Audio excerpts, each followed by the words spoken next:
AP ఉద్యోగ పెన్షనర్ల pending బిల్లులు చెల్లింపులపై బొప్పరాజు సంచలన ప్రకటన.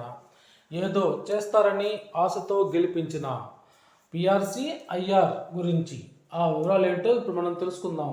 ఇక వివరాల్లోకి వెళ్తే, ఏదో చేస్తారని ఆశతో గెలిపించాం, రిటైర్ అయిన రోజే అన్ని బెనిఫిట్లు వచ్చేలా చర్యలు తీసుకోండి, కార్యాలయాల నిర్వహణకు నిధులు ఇవ్వటం లేదు. AP JAC Amaravati chairman Bopparaju అయితే కీలక వ్యాఖ్యలు చేయడం జరిగింది. కూటమి ప్రభుత్వం వచ్చి ఏడాది అవుతుందని, ఇప్పటి వరకు ఉద్యోగులు పెన్షన్లను పట్టించుకోలేదని AP JAC Amaravati chairman, AP revenue association రాష్ట్ర అధ్యక్షుడు బొప్పరాజు వెంకటేశ్వర్లు అసంతృప్తి వ్యక్తం చేశారు. ఏదో చేస్తారనే ఆశతో కూటమి ప్రభుత్వాన్ని గెలిపించామని, ఆ నమ్మకాన్ని వమ్ము చేయొద్దని హితవు పలికారు.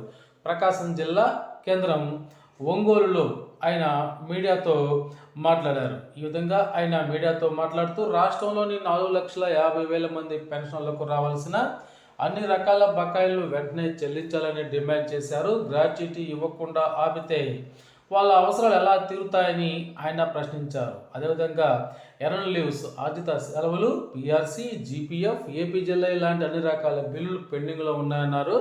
పెన్షన్లు 70 సంవత్సరాలు జీవించి ఉంటే వారికి 10%, అదేవిధంగా 75 సంవత్సరాలు జీవించి ఉంటే వారికి 15% అడిషనల్ క్వాంటమ్ ఆఫ్ పెన్షన్, అదనపు పెన్షన్ ఇవ్వాలని 2016లో టీడీపీ ప్రభుత్వమే జీవో ఇచ్చినా కూడా దాని అమలును మాత్రం విస్మరించిందన్నారు.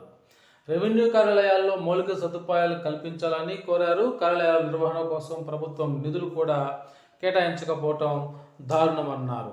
సో ఈ విధంగానైతే ఈ ఏపీ ఉద్యోగులు మరియు పెన్షన్లకు చెల్లించాల్సినటువంటి ఈ పెండింగ్ బిల్లులు చెల్లింపులు, అదేవిధంగా additional quantum of pension GO ఇచ్చి కూడా దాన్ని ఇంతవరకు అమలు చేయకపోవటం దారుణమని వారు ప్రభుత్వానికైతే డిమాండ్ చేయడం జరిగింది.